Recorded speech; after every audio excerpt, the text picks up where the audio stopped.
Cholesterol सुना होगा आपने, हर जगह इसका बदनाम नाम। लेकिन क्या आप जानते हो बिना कोलेस्ट्रॉल के हम जिंदा भी नहीं रह सकते? यस, ये आपका दुश्मन नहीं है, ये आपकी बॉडी का एक एसेंशियल फ्रेंड है। बस बैलेंस जरूरी है। नमस्ते दोस्तों, आज हम समझेंगे कोलेस्ट्रॉल क्या करता है और कैसे जब बैलेंस बिगड़ता है तो हार्ट अटैक का रिस्क बढ़ता है। कोलेस्ट्रॉल एक फैट लाइक वैक्सी सब्सटेंस होता है और हर सेल मेम्ब्रेन का इंपॉर्टेंट हिस्सा है। ये बॉडी के लिए रॉ मटेरियल जैसे steroid hormones like oestrogen, testosterone और विटामिन डी या बाइल एसिड्स बनाता है। तो कोलेस्ट्रॉल खुद भी एसेंशियल है। प्रॉब्लम तब आती है जब इसका बैलेंस बिगड़ता है।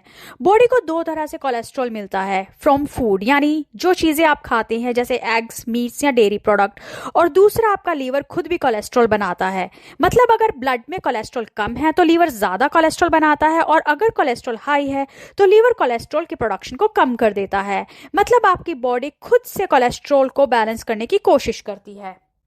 दोस्तों, कोलेस्ट्रॉल पानी में डिसॉल्व नहीं होता, तो बॉडी में कोलेस्ट्रॉल को इधर उधर ले जाने का काम लाइपोप्रोटीन नाम की एक मशीनरी करती है। ये लाइपोप्रोटीन्स अलग अलग डेंसिटी के होते हैं जिसे हम VLDL, LDL या HDL भी कहते हैं। सोचो जैसे एक छोटी सी कहानी हो। आपके शरीर में सेल्स को हेल्दी रहने के लिए कोलेस्ट्रॉल की जरूरत होती है। जैसे एक बिल्डिंग को कंस्ट्रक्शन मटेरियल चाहिए होता है तो VLDL आता है, बिल्कुल एक डिलीवरी गाय की तरह है जो कोलेस्ट्रॉल को लीवर से बॉडी सेल की तरफ लेकर जाता है। सेल इस कोलेस्ट्रॉल का इस्तेमाल करते हैं। जब सेल अपना काम कर लेते हैं तो कोलेस्ट्रॉल को वेस्ट प्रोडक्ट के रूप में कन्वर्ट कर देते हैं जिसे हम LDL यानी बैड कोलेस्ट्रॉल भी कहते हैं। यहाँ पर HDL का रोल आता है जो एक सफाई कर्मचारी है जिसे हम गुड कोलेस्ट्रॉल भी कहते हैं। ये HDL आपके LDL को वापस लीवर के पास ले जाता है। लीवर फिर से उस कोलेस्ट्रॉल को प्रोसेस करता है और जरूरत के हिसाब से उसे रिसाइकल या रिमूव कर देता है। इस तरह से एक नॉर्मल हेल्दी साइकिल चलती रहती है।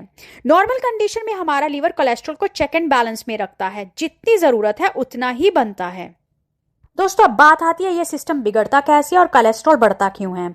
जब हम ज्यादा ऑयली फूड, बटर, चीज, रेड मीट या प्रोसेस्ड फूड खाते हैं तो लीवर में कोलेस्ट्रॉल सिंथेसिस बढ़ जाती है और LDL पार्टिकल ब्लड में रिलीज होने लगता है जिससे कोलेस्ट्रॉल बढ़ता है। दूसरा, एक HDL एक क्लीनर का काम करता है। अगर किसी कारण से HDL की मात्रा कम हो जाए तो क्लीनिंग सिस्टम खराब हो जाता है। मतलब LDL इधर उधर डिपॉजिट होने लगता है जिससे कोलेस्ट्रॉल ब्लड में बढ़ जाता है। कुछ लोगों में जीन्स ऐसे होते हैं जिससे लीवर के LDL रिसेप्टर कम काम करते हैं। मतलब लीवर ब्लड से LDL को एफिशिएंटली रिमूव नहीं कर पाता और ब्लड में कोलेस्ट्रॉल की मात्रा बढ़ जाती है। दोस्तों, आपका लाइफस्टाइल, स्मोकिंग या लैक ऑफ एक्सरसाइज, यहाँ तक कि स्ट्रेस भी आपके LDL को बढ़ाते हैं और HDL को कम करते हैं। अब सवाल आता है ये LDL खतरनाक क्यों है। LDL यानी लो डेंसिटी लिपोप्रोटीन्स, जब इसकी मात्रा ब्लड में ज्यादा हो जाती है तो ये आर्टरीज की वॉल में जाकर चिपक जाते हैं जिसे हम बोलते हैं प्लैक फॉर्मेशन। ये प्लैक धीरे धीरे आर्टरीज को नैरो कर देते हैं और एक दिन फुली ब्लड वेसल ब्लॉक हो जाती है, मतलब हार्ट अटैक। दोस्तों, अब बात करते हैं कि कोलेस्ट्रॉल को कंट्रोल कैसे करें और हार्ट अटैक के रिस्क को कम कैसे किया जाए। इसके दो तरीके हैं, नेचुरली या मेडिसिन। दोस्तों, जब कोलेस्ट्रॉल बनने के दो तरीके हैं तो रोकने के भी दो ही तरीके हैं। या तो डाइट कंट्रोल करें या लीवर में कोलेस्ट्रॉल की प्रोडक्शन को मेडिसिन की हेल्प से कम कर दें। तो चलिए डिटेल में देखते हैं। दोस्तों, सबसे पहले आप ये जानिए कि आपको अवॉइड क्या करना है। सबसे पहले तो आपको ट्रांस फैट से बचना है, मतलब पैकेज्ड स्नैक्स जैसे चिप्स, कुकीज और क्रैकर्स, फ्राइड फूड्स जैसे समोसा, पकोड़े और फ्रेंच फ्राइज, बेक्ड गुड्स जैसे पेस्ट्रीज, केक्स और doughnuts, ready to eat meals जैसे माइक्रोवेव फूड्स और फ्रोजन पिज्जाज, इन सब को आपको अवॉइड करना है। और डाइट में इंक्लूड क्या करना है दोस्तों, हाई सॉल्युबल फाइबर डाइट जैसे नट्स, काजू, बादाम, पिस्ताशियो, ये बहुत जरूरी हैं। ये आपके LDL को अब्सॉर्ब करते हैं।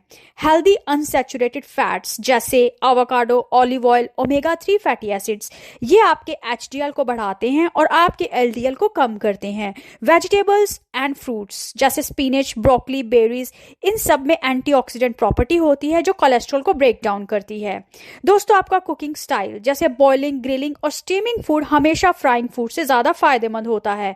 अगर नॉन वेज हैं तो स्किनलेस चिकन का इस्तेमाल करें। गार्लिक एक मैजिक का काम करते हैं। जितना हो सके अपनी डाइट में गार्लिक इन्वॉल्व करें।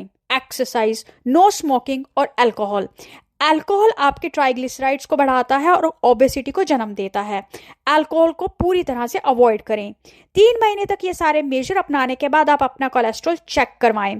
3 महीने में आपके 40% कोलेस्ट्रॉल के लेवल में रिडक्शन एक्सपेक्टेड होती है। अब बात आती है आपके मेडिसिन की, यानी आपके लीवर में ही कोलेस्ट्रॉल के प्रोडक्शन को कम कर दिया जाए। इसके लिए हम सबसे फेमस मेडिसिन यूज़ करते हैं अटोरवास्टैटिन, जिसे 10 mg से शुरुआत होती है। और जिन लोगों को हार्ट का प्रॉब्लम रहता है उनकी स्टैंडर्ड डोज 40 mg होती है। और अगर पहले से हार्ट अटैक हो चुका है तो अटोरवास्टैटिन की स्टैंडर्ड डोज 80 mg हो जाती है। बाकी आपके लैब रिपोर्ट पर भी डिपेंड करता है। स्टैटिन्स के कुछ और वेरिएंट्स भी होते हैं, जैसे रोजुवास्टैटिन, सिम्वास्टैटिन, पावास्टैटिन। इन सब की डोज अलग अलग रहती है। मेडिसिन के हर 3 से 4 महीने के बाद आप अपना कोलेस्ट्रॉल टेस्ट जरूर करवाएं और इसे ट्रैक करें। एलडीएल को कंट्रोल में रखें और एचडीएल को बूस्ट करें और अपने हार्ट को प्रोटेक्ट करें। दोस्तों, हेल्दी कोलेस्ट्रॉल, हेल्दी हार्ट। अगर कोई सवाल हो तो नीचे कमेंट सेक्शन में ज़रूर पूछें। अगर आपको ये वीडियो पसंद आए तो लाइक और शेयर ज़रूर करें और चैनल को सब्सक्राइब करना ना भूलें।